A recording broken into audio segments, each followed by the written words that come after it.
तो कल की क्लास में हमने पर्सनालिटी 3.1 का बेसिक पढ़ा था। तो अगर आपने बेसिक लेक्चर नहीं देखा तो ऊपर लिंक आ रहा होगा, वहाँ पे क्लिक करके आप बेसिक लेक्चर देख सकते हैं। ठीक है? आज हम पर्सनालिटी 3.1 के 3 क्वेश्चन सॉल्व करेंगे। ठीक? अच्छा, हर एक क्वेश्चन को पहले आप खुद पढ़िएगा, खुद ट्राई कीजिएगा।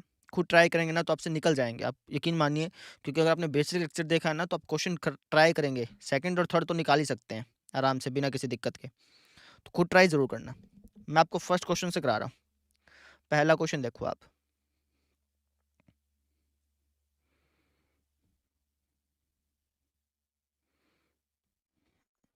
ये आपका फर्स्ट क्वेश्चन है जी। पढ़ लेते हैं क्या-क्या लिखा है। बोला कि आफ़ताब अपनी पुत्री से कहता है कि 7 वर्ष पूर्व मैं तुमसे 7 गुनी आयु का था।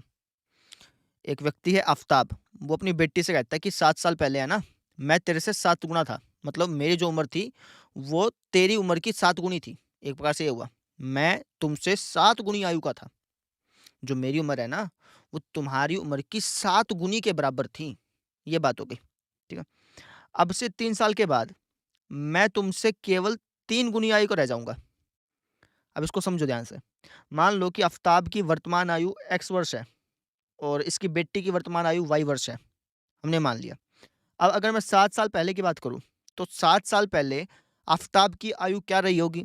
आप कहेंगे सर एक्स माइनस 7 वर्ष रही होगी। समझे? जैसे अभी आप कितने साल के हो? 15 वर्ष के होगे। 7 साल पहले कितने वर्ष के रहे होगे? तो 7 साल पहले आप क्या करोगे? 15 में से 7 घटाओगे ना? वैसे हमने ये किया। अभी अगर आफ़ताब की आयु एक्स वर्ष है, तो 7 साल पहले कितनी रही होगी? एक्स माइनस 7 वर्ष रही होगी। इसी तरीके से उसकी बेटी की आयु कितनी रही होगी 7 साल पहले? आप कहोगे सर वाई माइनस 7 वर्ष की रही होगी। बात समझ में आ गई? अब क्वेश्चन में क्या बोला था कि 7 साल पहले जो आफ़ताब है ना, वो अपनी बेटी से 7 गुनी आयु का था। इसका क्या मतलब है कि जो आफ़ताब की उम्र है ना, वो बराबर थी किसके? अपनी बेटी की उम्र की 7 गुने के। बात समझ में आ गई? ठीक है। अब यहाँ पर कई स्टूडेंट्स को डाउट होता है, मतलब अगर उन्होंने पहले अगर ये चैप्टर कर रखा है ना, तो उनको एक जगह पे डाउट आएगा कि सर कई बार तो 7 की इसके साथ गुणा कर दी, कई बार हम क्या करते हैं इसके साथ भी गुणा करनी पड़ती है, वो कैसे पता चलेगा? तो ध्यान दो, जिसकी उम्र कम होगी ना, आप हमेशा उसके उसी के साथ गुणा करेंगे। अब जैसे बाप की उम्र कम है कि बेटी की उम्र कम है, ऑब्वियस सी बात है बेटी की उम्र बाप की उम्र से कम होगी, तो जिसकी उम्र कम होती है ना, हम हमेशा उसी के साथ गुणा करते हैं। अब ऐसा करते क्यों है? रीज़न है इसके पीछे। क्योंकि आपने यहाँ पे बराबर का निशान लगाया। बराबर का निशान मतलब कि इसकी उम्र और इसकी उम्र बराबर होनी चाहिए, है ना? अब इसकी उम्र तो बड़ी है, इसकी उम्र छोटी है। बराबर करने के लिए आपको क्या करना पड़ेगा? छोटी उम्र को बढ़ाना पड़ेगा, तभी तो बराबर हो पाएगा। तो इसलिए जब भी आपको आयु वाले क्वेश्चन में गुणा करनी हो ना ऐसे ही, भई 7 गुणा, 3 गुणा इस तरीके से, और आप कन्फ्यूज़ हो रहे हो कि यार इससे गुणा करूँ कि इससे गुणा करूँ? तो हमेशा ध्यान रखिए, जो कम उम्र वाला व्यक्ति होता है ना, उसके साथ हमेशा गुणा की जाती है, तभी वो बराबर हो पाते हैं। लॉजिक समझ में आ गया? नहीं तो आप लॉजिकली भी समझ सकते हो कि भाई अगर आफ़ताब की आयु अगर एक्स वर्ष है, उसकी बेटी की आयु वाई वर्ष है, 7 साल पहले इतनी-इतनी रही होगी। क्वेश्चन में क्या लिखा है कि 7 साल पहले आफ़ताब की उम्र जो है, अपनी बेटी की उम्र के 7 गुने के बराबर थी। तो वैसे ही समझ में आ जाता। नहीं समझ में आए तो ऐसे समझ लेना, ठीक है ना? दोनों आपके पास ऑप्शंस हैं। अब क्या बोला कि 3 साल के बाद मैं तुमसे केवल 3 गुनी आयु का रह जाऊँगा। 3 साल के बाद, 3 साल के बाद आफ़ताब की उम्र कितनी हो जाएगी? एक्स प्लस 3 वर्ष, और इसकी बेटी की उम्र कितनी हो जाएगी? वाई प्लस 3 वर्ष। अब क्या बोला कि आफ़ताब जो है ना, वो अपनी बेटी के 3 गुने के बराबर रह जाएगा, है ना? यानी आफ़ताब जो है अपनी बेटी की जो उम्र है, उसका अगर 3 गुना कर दिया जाए, तो वो आफ़ताब की उम्र के बराबर हो जाती है। ये बात हो गई, ठीक है? अच्छा, इस स्थिति को, ये जो प्रॉब्लम है ना, इसको आपने बीजगणितीय और ग्राफीय रूप में दर्शाना है। दर्शाते हैं। बीजगणितीय रूप तो दर्शा ही दिया। बीजगणितीय रूप इसी को तो बोलते हैं, एक्स वाई के रूप में दर्शा दो, वही बीजगणितीय रूप होता है। अब इसको ग्राफ में भी दर्शाना है आपने। कैसे दर्शाएँगे प्रॉपर्ली आपको लिखवा रहा हूँ। साथ-साथ लिखते रहिएगा, ठीक है? तो सबसे पहले हमने क्या लिखा? हमने पहले आयु मान ली थी ना, तो हम लिख देते हैं, माना आफ़ताब की आफ़ताब की वर्तमान आयु, वर्तमान आयु, वर्तमान आयु कितनी मानी मैंने? एक्स वर्ष मान ली। ऐसे ही आफ़ताब की पुत्री की, आफ़ताब की पुत्री की वर्तमान आयु, इसको मैं मान लेता हूँ वाई वर्ष। ऐसे किया, ठीक है? अब क्वेश्चन के अकॉर्डिंग चलेंगे, प्रश्नानुसार। प्रश्न में क्या कह रखा था कि 7 साल पहले, लिख देते हैं 7 साल पहले। अगर आप 7 साल पहले की बात करेंगे तो 7 साल पहले आफ्ताब की उम्र कितनी रही होगी? x माइनस 7 ईयर, है ना? और इसकी बेटी की उम्र कितनी रही होगी? y minus 7 year. अब क्वेश्चन में क्या लिखा था कि आफ्ताब अपनी बेटी का 7 गुना था, तो 7 से गुना कर लो, या फिर आप ऐसे समझ लो इसकी उम्र कम रही होगी, बेटी की उम्र कम है ना बाप की उम्र से, तो इसकी 7 से गुना कर दी, बराबर का निशान लगा दो, बराबर हो गया ना। 7 से गुना करने के बाद इन दोनों की आयु बराबर हो जाती है। सोल्व कर लो, x माइनस 7 बराबर का 7y माइनस का 49। तो 7y को इस तरफ ले आता हूँ, माइनस 7 को उस तरफ ले जाता हूँ, ऐसा हो गया, ठीक है। तो ये हो गया जी आपका x माइनस 7y बराबर माइनस का 42। ये होगी जी आपकी इक्वेशन नंबर फर्स्ट। यहाँ तक बात समझ में आ गई? चलो अब देखो आप आगे। अब दूसरी बात क्या लिखी थी? 3 साल के बाद, इस बात को लिख देते हैं 3 साल बाद। 3 साल के बाद कैसे? 3 साल के बाद आफ्ताब की उम्र हो जाएगी x प्लस 3, इसकी बेटी की उम्र हो जाएगी y प्लस 3। अब क्या लिखा कि 3 साल के बाद जो आफ्ताब की उम्र है ना, वो अपनी बेटी की उम्र का 3 गुना हो जाएगा। ये बात है ना? और वैसे भी समझ लो कि छोटी के साथ हमेशा जिसकी उम्र कम है उसी के साथ गुणा करते हैं, तो ऐसे समझ लो चाहे, ठीक है। तो हो गया x प्लस 3 बराबर 3y प्लस 9। ये हो जाएगा x माइनस 3y बराबर 6, ठीक है। तो ये हमारी दो इक्वेशन बन गई, एक तो ये बन गई और एक ये बन गई, है ना। अब हमने इसको बीजगणितीय रूप में तो दर्शा दिया, ठीक है। अच्छा इसको मिटा देता हूँ मैं। अब बनाना है इसका ग्राफ। ग्राफ कैसे बनाएंगे वो समझो। देखो पहले इतना नोट कर लेना भाई, क्योंकि अब आप नीचे चलेंगे ना तो फिर बाद में नोट नहीं कर पाओगे। नोट कर लो, इतना कर लिया। अब बनाते हैं इनको ग्राफ पे। अब कल कमेंट आ रहे थे कि सर जब आप ये डब्बा बनाते हो ना, ग्राफ पे बनाने के लिए हमें डब्बे बनाने पड़ेंगे ऐसे, तो इन डब्बों को सिखा दो अच्छी तरह से। तो चलिए सिखा देते हैं। वैसे ये 9th क्लास का टॉपिक है ना, ये वैसे आपको आना चाहिए, लेकिन चलिए कोई बात नहीं, आराम आराम से करेंगे इनको। तो यहाँ पे मैंने डब्बा बना दिया, यहाँ पे लिख दिया x, यहाँ पे लिख दिया y, है ना। अब करते क्या है, आप x की वैल्यू को कुछ रख लो, वहाँ से y की वैल्यू निकल आती है। कैसे?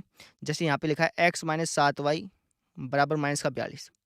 अब लेट्स से कि मैंने x की वैल्यू को 0 रख दिया, यानी कि जहाँ पे x है वहाँ पे 0 रख दिया, तो ये हो जाएगा माइनस का 7y बराबर माइनस का 42, ऐसे हो जाएगा।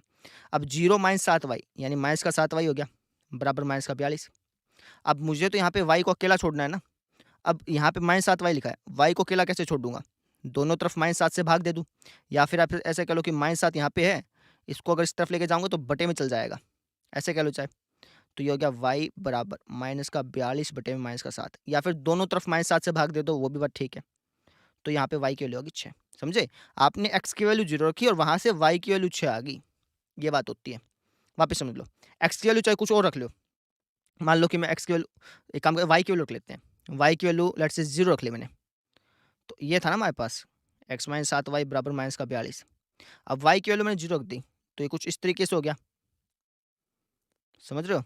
इसको सोल्व कर लो, x माइनस 7 जीरो जा 0 बराबर माइनस का 42, ये हो गया x बराबर माइनस का 42। यानी आपने y की वैल्यू 0 रखी है, वहाँ से आपको x की वैल्यू मिल गई, समझ रहे हो? ऐसे करना होता है, ठीक है। अब इसको आप अपने आप कीजिएगा, है ना। अब मैं इसको ऐसे थोड़ा लंबा करके नहीं दिखाऊंगा, मैं फटाफट से कर दूंगा, ठीक है। ये चाहे तो आप अपने आप कर सकते हैं, लेकिन मैं कर नहीं रहा हूँ इतना, ये अपने आप कर लीजिएगा आप इतना। समझ में आ गई? अब मैं फटाफट से लिख देता हूँ। देखो जी, यहाँ पे लिखा x, यहाँ पे लिखा y। अब यहाँ पे अगर मैं x की वैल्यू 0 मानूंगा, अब इसको आप चाहे सोल्व करके देख लो, आप वापस से लिख लो, वीडियो पॉज करो इसको, चाहे आपको दिक्कत आ रही हो तो सोल्व करके देख लो, नहीं तो आपको दिक्कत नहीं आनी चाहिए। वैसे तो x की वैल्यू 0 रखोगे तो y की वैल्यू क्या आएगी? देख के बताओ, करके बताओ अपने आप। y की वैल्यू -2 आएगी, करके देख लो चाहे, ठीक है। y की वैल्यू 0 रख लो, x की वैल्यू क्या आएगी? करके देखो अपने आप, 6 आएगी। कैसे पता मुझे? अरे भाई y की वैल्यू 0 रख ली तो दिमाग में लगा लिया ना, x माइनस 3 0, x में 0 गया x बराबर 6 आ गया, दिमाग में भी कर सकते हो इतना, ठीक है। तो ये हमने डब्बे बना दिए। अब बनाते हैं इनका ग्राफ। कैसे बनाएंगे देखो, ठीक है। इसके लिए मैंने ग्राफ पेपर ले रखा है, आपके पास ग्राफ पेपर हो तो बहुत अच्छी बात है, नहीं हो तो कोई दिक्कत की बात नहीं है, स्केल लेके बना लेना, ठीक है। तो पहला पॉइंट है 0,6, फिर -42,0, तो 5-5 का गैप लेना ही सही रहेगा, है ना। तो 5-5 का ले लो, 10-10 का गैप तो फिर ज़्यादा हो जाएगा। 5-5 का ले लेते हैं, ठीक रहेगा। 10-10 का भी ले सकते हैं, वैसे तो कोई दिक्कत नहीं है। आपकी इच्छा के ऊपर डिपेंड करता है। साफ-साफ दिखना चाहिए अगले को। तो एक काम करते हैं, 10-10 का ले लेता हूँ, ठीक है? चलिए, तो यहाँ पे मैंने बना दिया, ये हो गया जी हमारा वाई एक्सिस, ये हो गया जी हमारा एक्स एक्सिस। 10-10 का गैप लेके कर लेते हैं, ठीक है? ठीक है। अब ये है 0,6, एक्स की वैल्यू 0, वाई की वैल्यू 6। तो 10-10 का गैप आपको दिख जाएगा, अभी मैं बनाऊँगा ना। एक्स की वैल्यू 0, वाई की वैल्यू 6, तो कहाँ आएगा? ज़ूम कर लेते हैं। आपको थोड़ा-सा क्वालिटी कम दिखेगी। तो एक्स की वैल्यू तो 0, वाई की वैल्यू 6, यहाँ पे हो गया 5, 6 आ गया जी अपना यहाँ पे। समझ रहे हो ना? 6, 7, 8, 9, 10 ऐसे। तो ये हो गया जी आपका एक्स की वैल्यू 0, वाई की वैल्यू 6। समझ में आ गई? अच्छा जी, दूसरा पॉइंट क्या है? -42,0, एक्स की वैल्यू -42, तो -42 तो इस तरफ जाएगी ना। 10, 20, 30, 40 यहाँ पे आ गया। थोड़ा-सा मुझे आगे बढ़ाना पड़ेगा। यहाँ पे 40 तो यहाँ पे आ गया, फिर 41, 42 यहाँ पे आएगा। ये हो गया माइनस क्या 42,0। समझ पा रहे हो? इन दोनों पॉइंटों को जोड़ देता हूँ। स्ट्रेट लाइन से जोड़ना है अपने स्केल से। मेरे पास फ़िलहाल स्केल नहीं है, तो मैं ऐसे अंदाज़ातर जोड़ देता हूँ। बस समझ में आ गई? ज़ूम आउट कर लेते हैं। तो ये जो अपना लाइन बनी है, ये लाइन किसकी है? ये है जी अपनी x-7y बराबर -42 के। x-7y बराबर -42 की लाइन है, ठीक है? फिर इसको देखो जी, 0, -2, एक्स की वैल्यू 0, वाई की वैल्यू -2, एक्स की वैल्यू 0, वाई की वैल्यू -2। देखते हैं जी -2 कहाँ जाएगा? एक्स की वैल्यू 0, वाई की वैल्यू -2, -2 जी अपना गया यहाँ पे, ये -1, -2 यहाँ पे आएगा, ठीक है? तो ये हो गया 0, -2। फिर क्या अपना 6,0, एक्स की वैल्यू 6, वाई की वैल्यू 0, है ना? तो एक्स की वैल्यू 6 कहाँ जाएगी? यहाँ पे जाएगी 5, 6, ये हो गया 6,0। समझ पा रहे हो? अब इन दोनों पॉइंट्स को अपन मिला देते हैं। ग्रीन पेन से दिख जाएगा आपको? ग्रीन पेन नहीं दिखेगा, ब्लैक से मिला देता हूँ। तो इन दोनों को दी मैंने मिला दिया ऐसे, ऐसे, ठीक है? जहाँ पे ये दोनों पॉइंट काटते हैं ना एक दूसरे को, वो हमारी प्रॉब्लम का सॉल्यूशन होगा, वो हमारा आंसर होगा, ऐसे कह लो, ठीक है? कहाँ पे काटते हैं? अंदाज़ा से कि कटेंगे, क्योंकि प्रॉपर्ली तो मैंने कटिंग करी नहीं, स्केल से तो बनाया नहीं। तो कहाँ पे काटते होंगे देखें? तो हो गया 10, 20, 30, ये लगभग यहाँ पे काटता है, लेकिन यहाँ पे काटेगा नहीं ये। मैंने कटिंग ये मिलाया गलत है। आपको अगर आप स्केल से मिलाओगे ना प्रॉपर्ली, आपको पता चल जाएगा कि कहाँ पे काटेंगे। स्केल से मैंने बनाया नहीं ना अच्छी तरह, मतलब मैं बना देता हूँ अच्छी तरह, थोड़ा-सा खींच के अच्छी तरह काम कर देते हैं इसका पूरा सेट। ओहो! गलत हो गया। 2 मिनट रुको, बनाता हूँ इसको मैं। ठीक है, आप स्केल से करना, आपको पता चल जाएगा कि कहाँ पे ये एक-दूसरे को इंटरसेक्ट करने वाले हैं।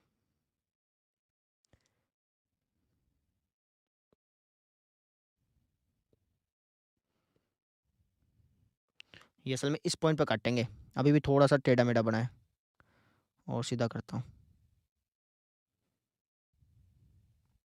ये असल में इस पॉइंट पे काटेंगे, इस पॉइंट पे।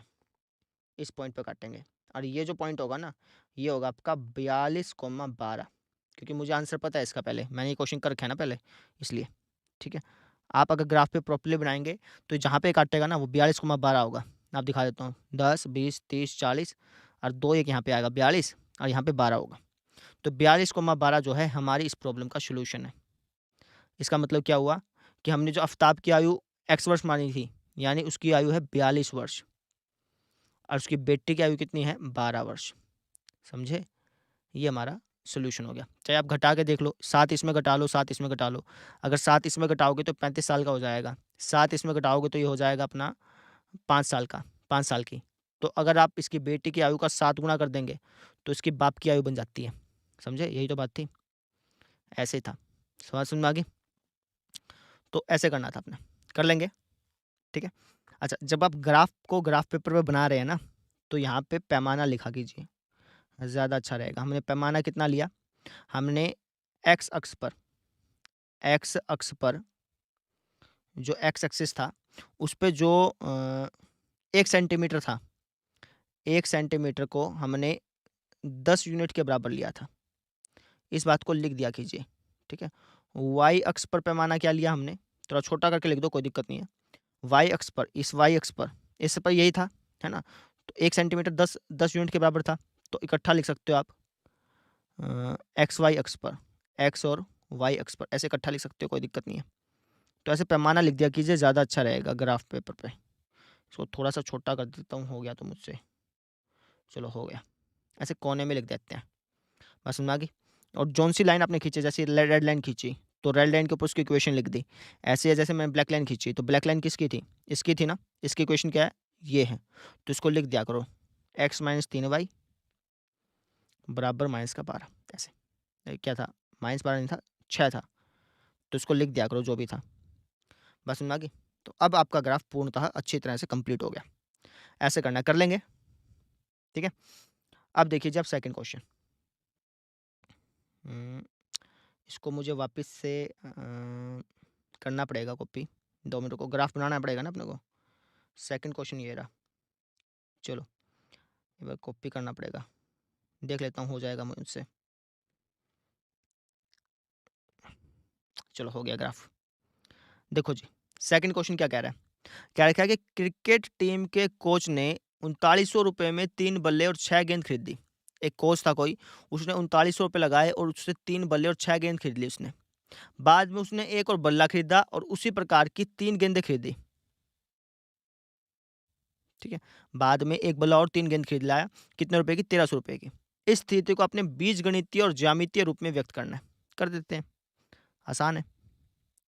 कैसे करेंगे? हम मान लेंगे, हम ये मान लेंगे कि एक बल्ले का मूल्य x रुपये है। लिखेंगे माना एक बल्ले का मूल्य x रुपये है।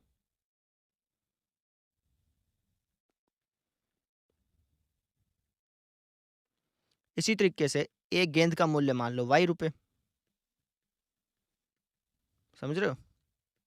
ठीक है। अब प्रश्न अनुसार चलो, जैसे जैसे प्रश्न में कहा जाए वैसे वैसे करते जाओ। प्रश्न में क्या कहा कि 3 बल्ले और 6 गेंद खरीदी हैं। तो एक बल्ला अगर x रुपये का है तो 3 बल्ले कितने हो गए? 3x। एक गेंद अगर y रुपये की तो 6 गेंद कितनी होगी? 6y। टोटल मिलाकर के रुपये कितने लगे? 3900। तो ये आपकी इक्वेशन बन गई। अब यहाँ पे बना लो डब्बा, ऐसे करके, समझ रहे हो? यहाँ पे लिखो x, यहाँ पे लिखो y। x को लेट से मैंने 0 मान लिया, तो y की वैल्यू जब आप निकालोगे तो 650 आएगी। जैसे मैंने निकाल के दिखाया पहले क्वेश्चन में, वैसे निकालनी है। बार-बार नहीं निकाल रहा हूँ, फिर वो है ना, थोड़ा-सा बोरियत महसूस होने लगती है, ठीक है? y की वैल्यू 0 मानी तो x की वैल्यू 1300 आई। अब करके देख लेना। ये तो एक इक्वेशन हो गई। अब वापस क्या बोला था कि उसने बाद में एक बल्ला और उसी प्रकार की 3 गेंद खरीदी 1300 रुपये में। तो एक गेंद मतलब एक बल्ला, एक बल्ले का मूल्य x रुपये, तो 1 x हो गया, चाहे x लिख दो चाहे 1 x लिख दो, आपकी मर्ज़ी है। 3 गेंद का कितना हो जाएगा? 3y हो जाएगा, बराबर 1300 हो जाएगा। समझे? इसको भी ऐसा डब्बा बना लेते हैं, इस तरीके से, x, y। x की वैल्यू 0 रखो, y की वैल्यू कितनी आएगी? पॉइंटों में आएगी, तो पॉइंटों में अपन नहीं चाहते हैं। पॉइंटों में लेने में कोई दिक्कत नहीं है, लेकिन फिर वो ग्राफ बनाने में दिक्कत आती है, तो पॉइंटों में नहीं लेंगे। x की वैल्यू कुछ और रख लेते हैं, x की वैल्यू 100 रख लो, है ना? तो वहाँ जाके माइनस हो जाएगा, यानी 1200 बचेगा, फिर ये 400 पे कट जाएगा, ठीक है? अच्छा, y की वैल्यू 0 रख लो, चलो y की 0 रख लो, x की 1300 आ जाएगी। ये पॉइंट होगी जी हमारे पास, है ना? अब इनको प्लॉट कर लेते हैं ग्राफ पे। थोड़ा-सा ग्राफ बड़ा कर लेता हूँ मैं।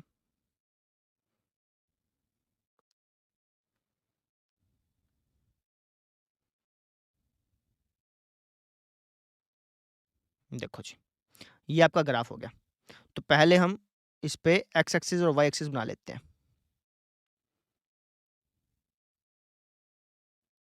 ऐसे बना लिया, क्योंकि नेगेटिव तो कोई है ही नहीं ना, तो फर्स्ट क्वाड्रेंट ले लिया मैंने। तो कितने-कितने गैप लेंगे? 100-100 का गैप लेंगे। 100-100 में आ जाएगा? 100, 200, 300, 400, 500 आ जाएगा, लेकिन थोड़ा-सा सरकाना पड़ेगा इसको। चलो सरकाते हैं। साइड में करना पड़ेगा ना। हुँ,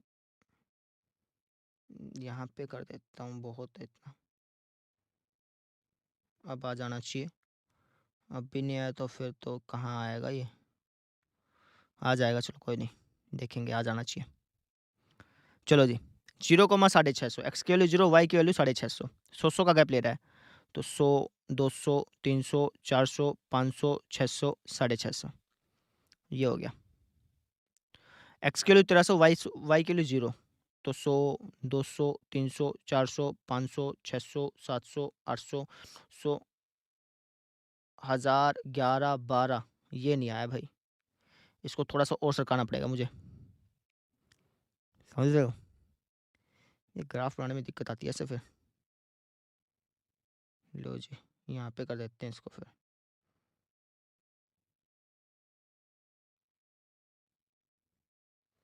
अब ठीक है, ये थोड़ा सा ऐसे, ये हो गया पॉइंट अपना 1300,0। ठीक है, इन दोनों पॉइंट्स को देते हैं मिला, इसको और इस पॉइंट को।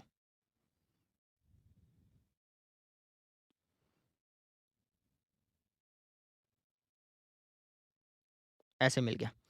ये किसका है? ये किसके पॉइंट हैं? ये हैं 3x प्लस 6y बराबर 3900 का। 3x प्लस 6y बराबर 3900, ये हो गया। फिर करते हैं इसको 1x प्लस 3y, इसके 100, 400, 1300, 0, 100, 400, एक्स के लिए 100, वाई के लिए 400, तो 100, 1, 2, 3, 4, ये हो गया जी। ठीक है, फिर कौन सा है? 1300,0, 1300,0 तो ये रहा। इन दोनों पॉइंट्स को भी अपन मिला देते हैं। स्ट्रेट लाइन में मिलाना बिल्कुल अच्छी तरीके से, नहीं अच्छी तरीके से नहीं मिला, वापस मिलाना पड़ेगा इस तरीके से। इसका क्या नाम लिखेंगे अपन? 1x प्लस 3y बराबर 1300, 3y बराबर 1300। ये दोनों कहाँ पे काटे हैं? यहाँ पे काटे हैं, यानी 1300,0 हमारा सोल्यूशन है। इसको लिख के नहीं दिखाना है, ऐसा नहीं लिख के दिखाना कि यार एक बल्ले का मूल्य 1300 है। लिख के दिखाना चाहें तो लिख सकते हैं, लेकिन आपको क्वेश्चन में कह नहीं रखा। आपको सिर्फ इतना कह रखा था कि बीजगणितीय रूप में लिख दो और ज्यामितीय रूप में लिख दो। क्वेश्चन में लिख रखा हो ना कि यार इसका आंसर भी बताओ, इसके हल बताओ, आपको एक बल्ले का मूल्य बताना है, तब आप बताना चाहें तो बता सकते हैं। अभी तो सिर्फ मैं आपको जनरल नॉलेज के लिए बता रहा हूँ। देखो यहाँ पे जहाँ पे काटा है ना, ये पॉइंट इन दोनों लाइन्स को सेटिस्फाई कर रहा है, इन दोनों लाइन्स के इक्वेशंस को सेटिस्फाई कर रहा है। इसका मतलब ये हमारा आंसर होगा।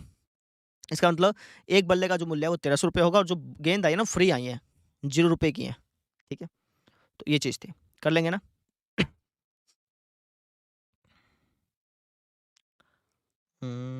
ठीक है जी। अब देखो आप तीसरा क्वेश्चन, तीसरा क्वेश्चन यहाँ पे नहीं है क्या? चलो कोई नहीं, पहले मैं ग्राफ कॉपी कर लूँ मैं। चलो तीसरा क्वेश्चन देखते हैं। तीसरा क्वेश्चन पहले आप खुद ट्राई करिए, आपसे हो जाएगा बिना किसी दिक्कत के, ना हो तो फिर आप देख लीजिएगा। देखो ये जी आपका तीसरा क्वेश्चन। क्या बोल रहा है कि 2 किलो सेब और 1 किलो अंगूर का जो मूल्य है वो किसी दिन 160 था। 1 महीने के बाद 4 किलो सेब और 2 किलो अंगूर का मूल्य 300 हो गया। बीजगणितीय और ज्यामितीय रूप में व्यक्त करो। क्या हो जाएगा बीजगणितीय रूप? ये हो जाएगा 2x प्लस 1y बराबर 160, 4x प्लस 2y बराबर 300। हो गया। कैसे?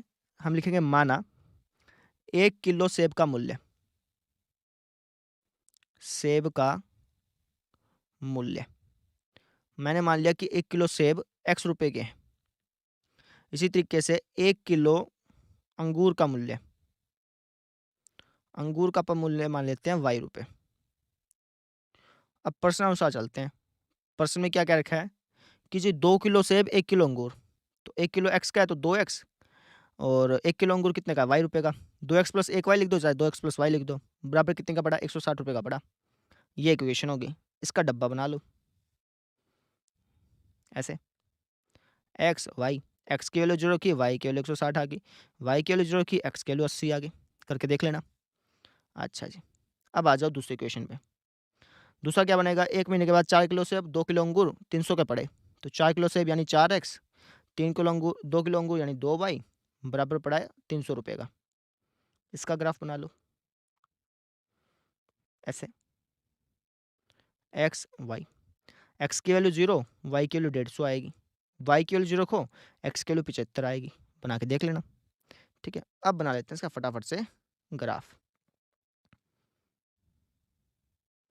देखो तो 0,160, पहले तो मैंने पॉइंट पुल आउट करना पड़ेगा ना।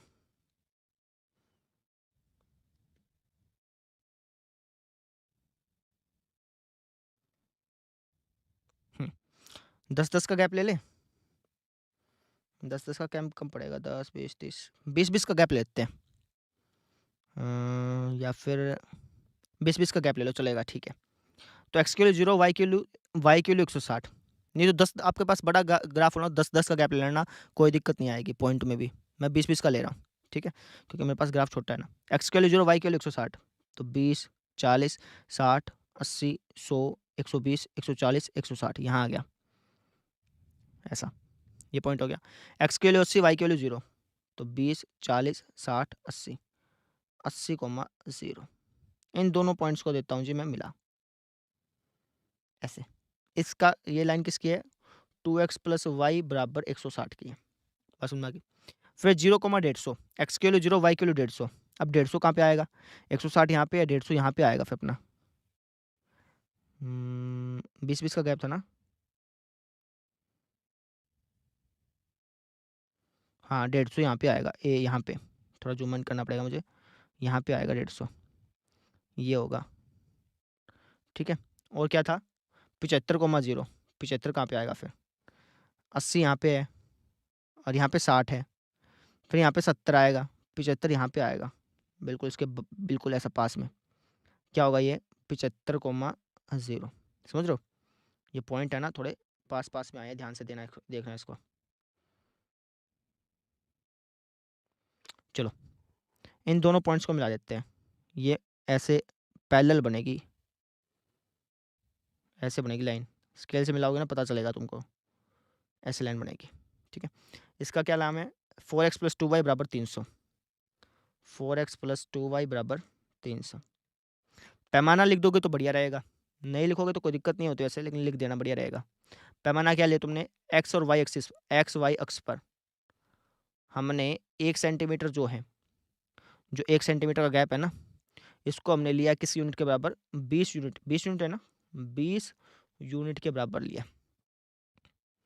कोने में लगा देना इसको, यहाँ पे हो गया आपका ग्राफ पूरा। समझे? ऐसे करना होता है ये क्वेश्चन, कर लेंगे। तो इस तरीके से हमारे तीनों क्वेश्चन कंप्लीट हो गए। कल मिलते हैं फिर, कल हम करेंगे एक्सरसाइज 3.2 का बेसिक, ठीक है, और बेसिक ही करेंगे, परसों अपन फिर स्टार्ट कर देंगे उसको। Thank you.